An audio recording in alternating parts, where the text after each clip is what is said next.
قال رسول اللہ صلی اللہ علیہ وآلہ وسلم لعن اللہ من لعن ولدہ ولعن اللہ من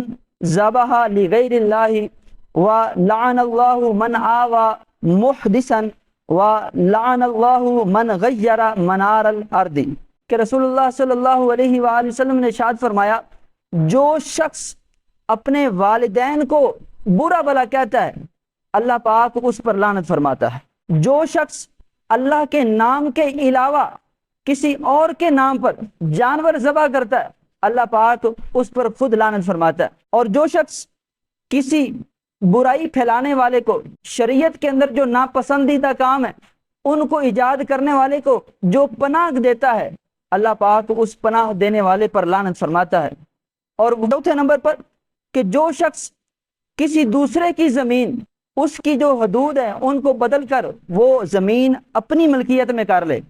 اس کی حدود کو اپنی حدود کے ساتھ ملا دے، تو ایسے بندے پر اللہ پاک خود لعنت فرماتا ہے۔ یہ چار چیزیں بیان کی گئیں۔ اگر آج ہم دیکھیں کہ ہماری اولاد والدین کے ساتھ کیا سلوک کرتی ہے، والدین کو برا بھلا کہتی ہے، تو یہ جو ایسے لوگ ہوتے ہیں جو والدین کو برا بھلا کہتے ہیں اللہ پاک کی لعنت کے مستحق بن جاتے ہیں۔ آج اگر ہم دیکھیں تو کتنے لوگ ایسے ہیں جو غلط کام کر رہے ہوتے ہیں اور ہم ان کو جو ہے سپورٹ کر رہے ہوتے ہیں، ان کی پشت پناہی کر رہے ہوتے ہیں، ہم ان کو پروموٹ کر رہے ہوتے ہیں، ہم ان کی حوصلہ افزائی کر رہے ہوتے ہیں۔ ہمارے معاشرے کے اندر کتنے ایسے غلط کام ایجاد لوگ کرتے ہیں تو ہم ان کی پشت پناہی اور ان کی حوصلہ افزائی کرتے ہیں۔ اور پھر جو چوتھی نمبر والی بات ہے یہ تو بڑی عام ہے، لوگ وہ بس دنیا کے ہوس میں اس طرح گم ہو چکے ہیں کہ اپنی آخرت کے بارے میں نہیں سوچتے۔ وہ ایک ایک انچ جگہ ہوتی ہے اور اس ایک انچ پر بے ایمانی سے وہ قبضہ کر لیتے ہیں۔ اب ایک انچ کی کیا اوقات ہے، یقین مانے آخرت کے مقابلے میں کچھ بھی نہیں ہے۔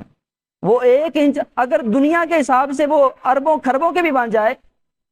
لیکن آخرت کے مقابلے میں کچھ بھی نہیں ہے۔ لیکن ہمارے ہاں کیا ہوتا ہے،